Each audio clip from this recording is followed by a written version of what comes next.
అందరికీ నమస్కారం. మన చేతిలో మన అదృష్టం ఈ కార్యక్రమంలో చాలా విషయాలు ఇంతకుముందు తెలుసుకున్నారు ఎన్నో భాగాల్లో. ఇప్పుడు కూడా ఇది కూడా ఇంతకుముందు చెప్పిందే తెలుసుకున్నదే, కానీ ఒక్కొక్కటి తెలుసుకుందాం. వలయం గురించి తెలుసుకుందాం. అరచేతిలో వలయం ఎలాగ ఉంటుంది.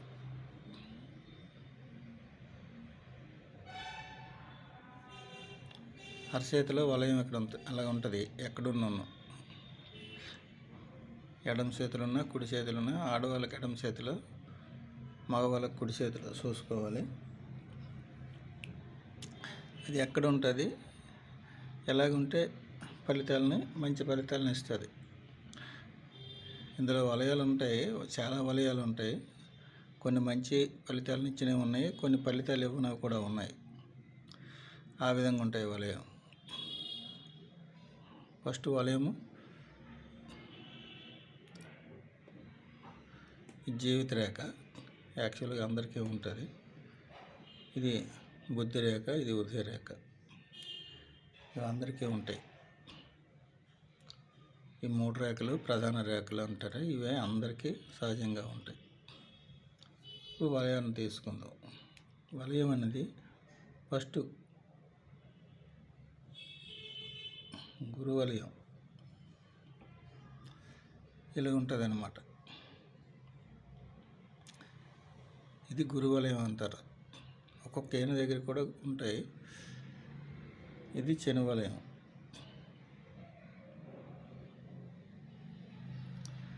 ఆ విధంగా ఉంటుంది. ఇది రవి వలయం. ఇది బుధ వలయం. ఈ విధంగా ఉంటుంది. ఇన్ని వలయాలు ఉండవు అందరికీ. చెప్తాను నేను. ఏదో ఒక వలయం ఉంటుంది. ఎవరికైనా ఒక వలయం ఉంటుంది, అంతకంటే ఎక్కువ ఉండవు. ఒకటి కానీ రెండు కానీ ఈ విధంగా ఉంటాయి. అలాగే చంద్రవలయం.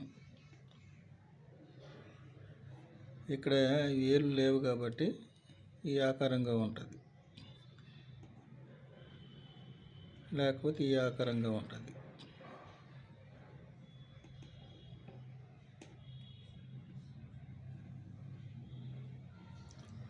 ఇలాగనే ఉండొచ్చు. ఇక్కడ అనేక రకాలుగా ఉంటుంది అండి.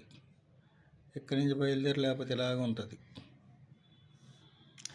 దీన్ని కూడా వలయం అంటారు, చంద్రవలయం అంటారు. అయితే ఇప్పుడు ఒక వలయం గురించి తీసుకుందాం. అది మంచిది చెడ్డది తెలుస్తుంది. ఇక శుక్ర వలయం అనేది ఇక్కడ ఉండదు, ఈ భాగంలో ఉండదు. ఇక్కడ అనేక ఉంటాయి ఇలా గీతలు బొట్ల వేని దగ్గర. వలయాలు కావు. ఈ శుక్రవలయం అనేది చెప్తాను తర్వాత.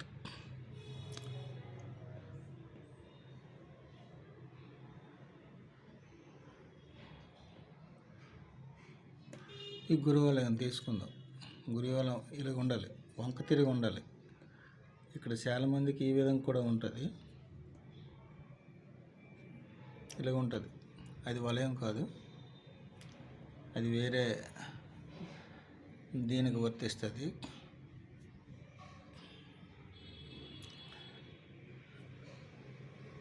ఎప్పుడైనా ఈ వలయం అనేది వంపు తిరిగి ఉండాలి, అలాగ ఉండాలి. అలాగ ఉన్నప్పుడు అది వలయం అవుతుంది. గీత ఉంటే వలయం కాదు. అది అక్కడ పక్కన వేణి చూపుడు వేలు పక్కన ఇలా ఉన్నది ఈ గీత. వలయంకి వర్తించదు, ఏదో కొన్ని కారణాలకు వర్తిస్తుంది అన్నమాట. ఈ అపనిందలు అలాంటి వాటికి వర్తిస్తుంది. చుట్టాలు బంధువులు తిట్టడం ఇలాంటివి ఉంటే అలాంటి వాటికి వర్తిస్తుంది. అది పెద్ద ప్రమాదమైంది కాదు. అయితే ఇప్పుడు ఈ గురువారం ఉన్నట్టుగా ఉంటే చాలా అదృష్టవంతులు అవుతారు.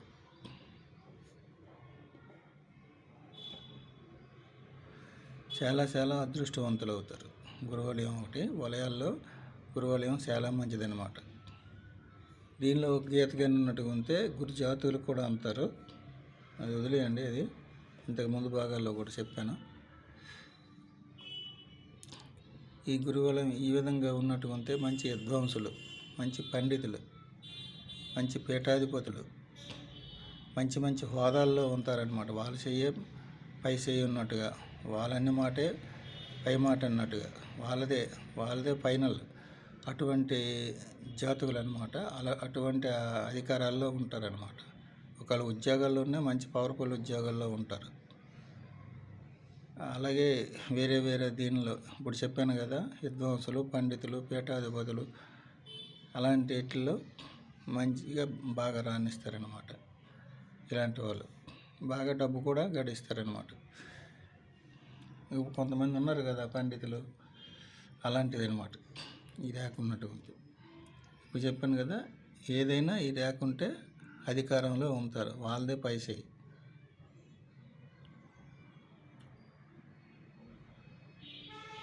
ఇక బుధరేఖ, బుధవలయం తీసుకుందాం. ఇది కూడా చాలా మంచిది. ఇక్కడ గీతలు ఉంటాయి, 1, 2. అవి కావు, వలయాలు కావు, వలయాలు అనుకోకండి. ఈ విధంగా వంక తిరిగితే వలయం అంటారు. ఈ గీతలోనే వేరే ఇంతకుముందు చెప్పాను కదా వివాహ రేఖలు, ఇది వలయం, బుధవలయం. ఇలాగున్న వాళ్ళకి కూడా మంచి మంచి వ్యాపారస్తులు అవుతారు. ఇందులో గీత ఉన్నట్టు ఉంటే 1, 2 ఉంటాయి, బహుశా ఉండొచ్చు. ఈ విధంగా బుధ జాతకులు అవుతారు. అవి ఇంతకుముందు కూడా మీకు చెప్పాను, తర్వాత కూడా చెప్పొచ్చు. మంచి వ్యాపారవేత్తలు అవుతారు, మంచి బిజినెస్దారులు, మంచి మంచి బహుభాషల్లో ఆరితేరిన వాళ్ళు ఉంటారు. బహుశా ఇలాంటి వాళ్ళు విదేశాల్లో కూడా ఉంటారనమాట. ఒక వ్యాపారాల కోసం, ఇంకొక దానికోసం, ఏదో ఒక విద్యల కోసం ఎన్నో భాషలు వస్తాయి ఇలాంటి వాళ్ళకి. 1, 2 భాషలు కాదు, 4, 5 భాషలు కూడా వస్తాయి అన్నమాట. అటువంటి మేధాశక్తిలో అవుతారు వీళ్ళు, శక్తివంతులు అవుతారు ఈ బుధ వలయం ఉన్నప్పుడు. అటువంటిది అది మంచిదే అనమాట. ఇంతకుముందు చెప్పాను కదా, ఇది గురువలయం చాలా మంచిది, బుధవలయం కూడా చాలా మంచిది.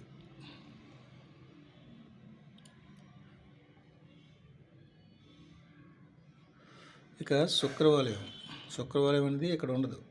దాన్ని ఎలాగున్నాయి, ఇలాగ ఉంటాయి, అనేక రకాలు ఉంటాయి, కానీ అవి వలయాలు అవ్వు. శుక్రవలయం అనేది ఇలాగ ఉంటుంది, గుర్తుంచుకోండి. శుక్రవలయం అలాగ ఉంటుంది. అది మటు బుధరేఖ కాదు, ఇది హృదయ రేఖ మట్టుగా అనుకోకండి, శుక్రవలయం. ఈ విధంగా ఎవరికి ఎక్కువ మందికి ఉండవండి వలయాలు, గుర్తుంచుకోండి. అందరికి ఉండవు, చేతులు చూసుకోండి. ఇవి మరీ సన్నంగా నూలు దారంలాగా ఉంటాయి అన్నమాట. ఒక లున్ను భూతద్దం పెట్టి చూస్తే కనిపిస్తాయి. ఇటువంటి వాళ్ళు ఎప్పుడూ కింద స్థాయిలో ఉండరు, పై స్థాయిలోనే ఉంటారు. అలాంటి వాళ్ళ దగ్గర ఈ రేఖలు బహుశా ఉంటాయి, చూసుకుంటే తెలుస్తుంది. అందరి దగ్గర ఉండవు. అది ఇలాంటి శుక్రవలయం ఉన్నట్టు ఉంటే, ఇక్కడ ఉండవలసింది అక్కడ ఉన్నది. ఇలాంటి శుక్రవలయం ఉన్నట్టు ఉంటే మంచి మంచి మహా కళాకారులైన అవుతారు. కళాకారులు ఇందులో కూడా ఉంటారు, చంద్రవలయంలో కూడాను అందులో ఉంటారు. కళా పోషకులు కూడా అవుతారు, మంచి హోదాల్లో ఉంటారన్నమాట. వాళ్ళకి డబ్బు అన్ని విధాలా ప్రధానం, డబ్బు కూడా ఉంటుంది. వీళ్ళు కూడా మంచి శుక్రవలయం, శుక్రుడు వాళ్ళకు మంచి ధనాన్ని, సౌఖ్యాన్ని, సుఖాన్ని అన్ని విధాలను, కార్లు, బంగ్లాలు, మంచి కోటీశ్వరులు అయి ఉంటారనమాట. అంత వలయం అంత ఫలితాన్ని ఇస్తుంది, గుర్తుంచుకోండి. అటువంటిది అనమాట ఆ శుక్రవలయం. 2 రకాలుగా ఉంటుంది. ఈ విధంగా కూడా ఉండొచ్చు,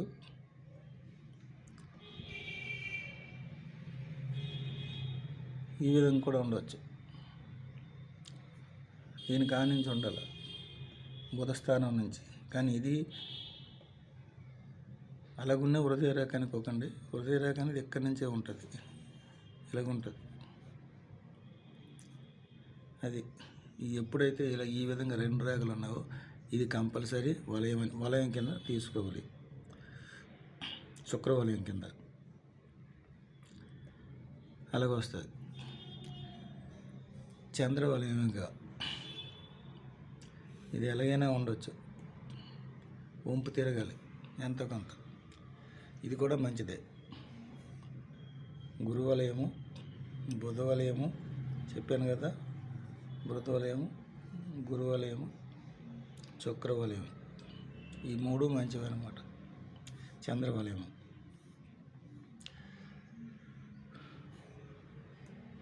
బుధవలయం చూడండి. ఇంకోసారి గురువలయం, బుధవలయం, శుక్రవలయం, చంద్రవలయం 1 2 3 4 ఈ 4 వలయాలు కూడా మంచివే. ఏ చేతిలో ఎవరికి ఉన్నాను, కుడి చేతిలో మగవాళ్ళకి, ఆడి చేతిలో ఎడమ వాళ్ళకి ఈ విధంగా చూసుకుంటే ఉన్నట్టు ఉంటే మంచి ఫలితాలను ఇస్తుంది. ఇది కూడా మంచిదే. మంచి కళాకారులు, విద్వాంసులు, మంచి సినిమా యాక్టర్ రకరకాలుగా ఉంటుంది అన్నమాట. రకరకాల ఫలితాలను ఇస్తుంది. మంచి పలుకుబడిలో ఉంటారు. ఇది కూడాను శుక్రవలయం ఎంత ఫలితాలను ఇస్తుందో చంద్రవలయం కూడా అంతే ఫలితాలను ఇస్తుంది, గుర్తుంచుకోండి. ఇదండి. ఇంకా ఉన్నాయి ఇవి. ఈ రవివలయము,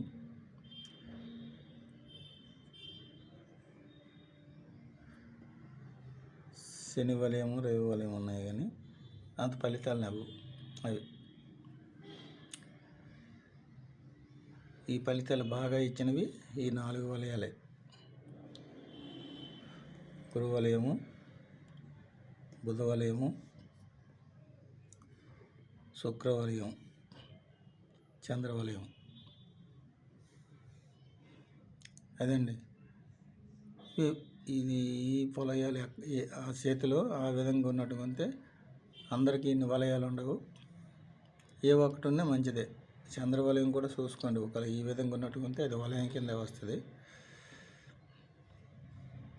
అది విదేశ యాత్రలు కాదు. విదేశ యాత్రలు ఇలాగుంటుంది, విదేశ యాగం ఇది ఇలాగుంటుంది. కానీ అందుచేత అది విదేశాలది కాదు, వలయం అన్నమాట. ఆ వలయం ఉన్నవాడు విదేశాల్లో కూడా వెళ్ళొచ్చు. అక్కడ కూడా మంచి భాగ్యవంతులు అవ్వచ్చు, మంచి కళాకారులు, లేకపోతే ఇంకొకరు పండితులు, ఏదో ఒక విధంగా అక్కడ కూడా చేయవచ్చు అన్నమాట. ఎక్కడైనా వాళ్ళు ఉన్న స్థానం మంచి ఉన్నత స్థానంలోనే ఉంటారు, అటువంటి రేఖలు ఉన్నవాళ్ళు. అందరికీ నమస్కారం. ఇంకా ఎక్కువ ఇదైపోతుంది కాబట్టి అంటే సొల్లు చెప్తారనుకుంటారు కొంతమంది, ఇంతట అనేసి. ఇంకో భాగంలో ఇంకో విషయం గురించి తెలుసుకుందాం. అందరికీ నమస్కారం. ఉంటాను. అందరూ చూడండి నా ఈ వీడియోలు అన్నీ ఉన్నవే చెప్తున్నాను, లేనివి కావు. కొందరిలాగా సగం చెప్పి సగం వదిలేయడం, మీరు రండి నాకు ఫోన్ నెంబర్ ఇస్తాను, ఎక్కడ రండి అక్కడ రండి అంటారు. ఆ విధంగా కాదు, నాకు అవసరం లేదు అలాంటివి. ఎప్పటి నుంచో ఎన్నో చేతులు చూస్తుంటాను. అందరికీ అన్ని విధాలు పేదవాళ్ళవి ఎలాగుంటాయి, భాగ్యవంతులు ఎలాగుంటాయో అన్నీ కూడా నాకు తెలుసు. అందుచేత మీరు కూడా ఆలోచించండి, ఈ విధంగా తెలుసుకోండి. కొన్ని రేఖలు భయపడవలసిన పని లేదు. ఇంకా చాలా విషయాలు చెప్తాను, జీవిత రేఖ గురించి కూడా చెప్తాను మీకు. అందరికీ నమస్కారం. ఉంటాను.